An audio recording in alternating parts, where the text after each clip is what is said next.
Imagine कीजिए एक ऐसा रहस्य जिसने पूरी दुनिया को सालों तक खौफ में रखा।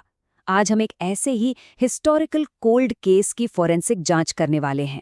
मिस्र के फ़ेरो तुतनखामेन का मकबरा और वो तथाकथित श्राप जिसने लोगों की रातों की नींद उड़ा दी थी। तो चलिए बिना किसी देरी के एक इन्वेस्टिगेटर की तरह इस 3000 साल पुराने रहस्य की परतें खोलते हैं और लॉजिक और फैक्ट से सच का पता लगाते हैं। जो भी इस फेरो की शांति भंग करेगा, मौत उसे अपने पंखों पर उठा ले जाएगी। सुनने में कितना खौफनाक लगता है ना? सोचिए, 1920 के दशक में जब पहली बार इस मकबरे को खोला गया होगा तो इस एक लाइन ने लोगों के अंदर कैसा डर पैदा कर दिया होगा। एकदम रोंगटे खड़े कर देने वाली बात थी ये। अब यहीं से सबसे बड़ा सवाल उठता है, क्या मकबरे से जुड़े 22 लोगों की मौत सच में किसी मम्मी के श्राप या अलौकिक प्रतिशोध का नतीजा थी, या फिर क्या ये मीडिया के इतिहास का सबसे बड़ा, सबसे शातिर हेरफेर था?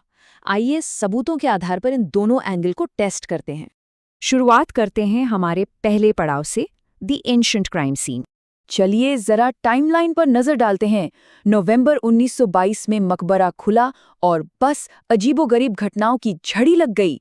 कुछ ही दिनों बाद हावर्ड कार्टर की पालतू कैनरी चिड़िया को एक कोबरा खा गया, और ध्यान दीजिए, कोबरा मिस्र के राजघरानों का प्रतीक था।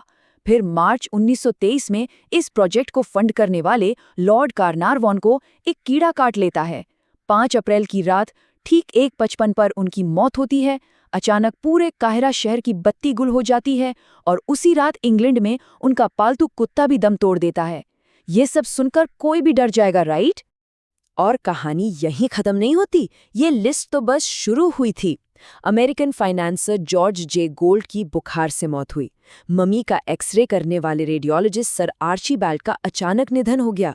लॉर्ड कार्नारवॉन के सेक्रेटरी रिचर्ड बेथेल की हार्ट क्लॉट से मौत हुई, और ये सदमा बर्दाश्त न कर पाने की वजह से उनके 78 साल के पिता लॉर्ड वेस्टबरी ने 7वीं मंजिल से कूदकर जान दे दी।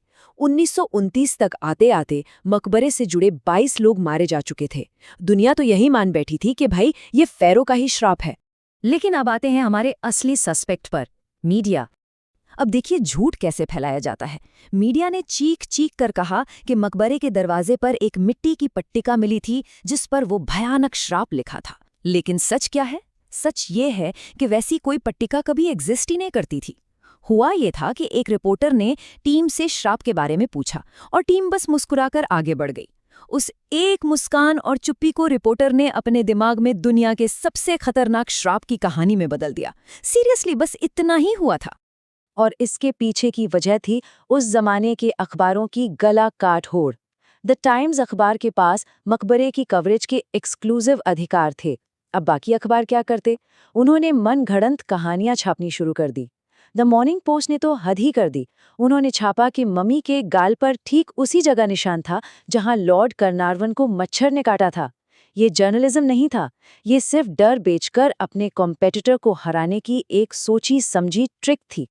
अब वक्त है हमारी फोरेंसिक जांच का। चलिए फैक्ट्स और साइंस की बात करते हैं। सबसे पहले तूतनखामेन की असलियत जानते हैं। वो कोई बहुत ताकतवर या खौफनाक राजा नहीं था। शाही खानदान में इनब्रीडिंग की वजह से वो अंदर से एक बहुत ही कमज़ोर और बीमार लड़का था। उसे गंभीर क्लबफुट की प्रॉब्लम थी, मतलब वो बिना सहारे के ठीक से चल भी नहीं पाता था। उसे हड्डियों की दर्दनाक बीमारी थी और टेस्ट्स में मलेरिया के सबूत भी मिले हैं। इसीलिए तो उसकी कब्र में 130 वॉकिंग स्टिक्स यानी छड़ियाँ मिली थीं। तो उसकी मौत कोई श्राप नहीं बल्कि जेनेटिक और बायोलॉजिकल बीमारियों का नतीजा थी। लेकिन उन लोगों का क्या जिन्हें अचानक रहस्यमयी बुखार आया और मौत हो गई? इसका वैज्ञानिक जवाब है एस्परगिलस नाइजर। ये एक ऐसा फंगस है जो मिस्र के इन बंद मकबरों में हजारों सालों से सर्वाइव कर रहा था। जब कोई इंसान इसके संपर्क में आता है और इसे सांस के साथ अंदर लेता है तो रेस्पिरेटरी ट्रैक्ट में गंभीर सूजन आ जाती है और तेज बुखार होता है। अगर उस वक्त आज जैसी एंटीबायोटिक्स होती तो इस प्राचीन खतरे का इलाज आसानी से हो जाता। कोई भूत नहीं, सिर्फ एक माइक्रोस्कोपिक फंगस। चलिए अब उन डरावने कोइंसिडेंस को लॉजिक से डीकोड करते हैं। काहिरा में कार्नारवॉन की मौत के वक्त बत्ती गुल होना कोई अलौकिक चमत्कार नहीं था।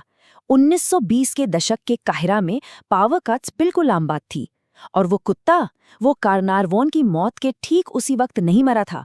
कुत्ता यूके के टाइम के हिसाब से सुबह 4 बजे मरा और कारनारवोन काहिरा में रात 1:55 पर मरे थे। टाइम जोन्स को कैलकुलेट करें तो ये घटनाएं एक साथ नहीं हुई। और सबसे बड़ी बात, 1923 में पेनिसिलिन बनी ही नहीं थी।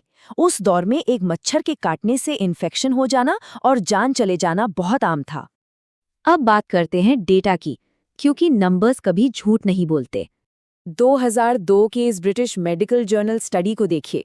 रिसर्चर्स ने उन 44 वेस्टर्न लोगों का डेटा एनालाइज किया जो उस खोज के दौरान वहां मौजूद थे। इनमें से 25 लोग वो थे जो मकबरे के अंदर गए थे और 19 वो थे जो बाहरी रहे। रिजल्ट क्या था?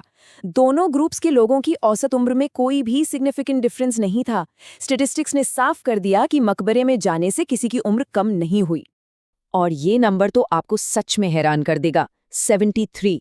जब इन्वेस्टिगेटर जेम्स रैंडी ने हिसाब लगाया तो पता चला कि जिन्हें इस श्राप का शिकार बताया गया था, उनकी मौत की एवरेज एज 73 साल थी। मतलब वो लोग उस समय की नॉर्मल लाइफ एक्सपेक्टेंसी से भी ज्यादा समय तक जिए। तो अगर ये कोई श्राप था तो ये लोगों की उम्र घटा नहीं रहा था, बल्कि बढ़ा रहा था। है ना कमाल की बात? लेकिन शार्प की थ्योरी की सबसे बड़ी धज्जियां इस एक नंबर ने उड़ाई, 64। हावर्ड कार्टर, ये वो इंसान थे जिन्होंने सबसे पहले मकबरे को खोजा और खोला। लॉजिकली टारगेट नंबर 1 तो वही थे और सबसे पहले उन्हें ही मरना चाहिए था, लेकिन ऐसा कुछ नहीं हुआ। कार्टर इस खोज के बाद 16 साल तक जिंदा रहे और 64 साल की उम्र में नेचुरल कारणों से उनकी मौत हुई। तो चलिए अब इस हिस्टोरिकल केस को हमेशा के लिए क्लोज करते हैं। सच तो ये है कि जो लोग इस मम्मी के सबसे करीब थे, उन्होंने एक लंबी और अच्छी जिंदगी जी। लेडी एवेलिन, जो मकबरे में जाने वाले सबसे शुरुआती लोगों में से एक थीं, 78 साल की उम्र तक जी। डॉक्टर डगलस डेरी, वो इंसान जिन्होंने अपने हाथों से मम्मी का पोस्टमार्टम किया था, वो 87 साल की उम्र तक जिए। इन फैक्ट्स के सामने वो श्राप वाली पूरी कहानी ताश के पत्तों की तरह बिखर जाती है। पता है, जब सालों तक मीडिया वाले हार्वर्ड कार्टर के पीछे पड़े रहते और उस जानलेवा श्राप के बारे में पूछते, तो उनका जवाब हमेशा एकदम सिंपल और तथ्यात्मक होता था, मैं अभी भी जिंदा हूं। बस ये छोटी सी लाइन उन मीडिया वालों की गढ़ी हुई सनसनीखेज कहानियों पर सबसे बड़ा तमाचा थी। आज के इस एक्सप्लेनर को हम एक बहुत ही दिलचस्प सोच के साथ खत्म करते हैं। प्राचीन मिस्र के लोग मानते थे कि इंसान सच में तब मरता है जब दुनिया उसका नाम लेना भूल जाती है।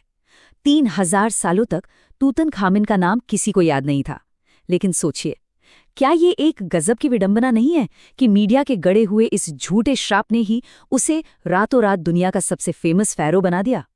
एक तरह से देखें तो इसी अफवाह ने उसे वो अमरता दे दी जिसकी उसे सदियों से तलाश थी। तो अगली बार जब आप कोई ऐसी सनसनीखेज कहानी सुने तो एक पल रुककर उसके पीछे की साइंस और लॉजिक जरूर चेक कीजिएगा। आज हमारे साथ इस इन्वेस्टिगेशन में जुड़ने के लिए शुक्रिया।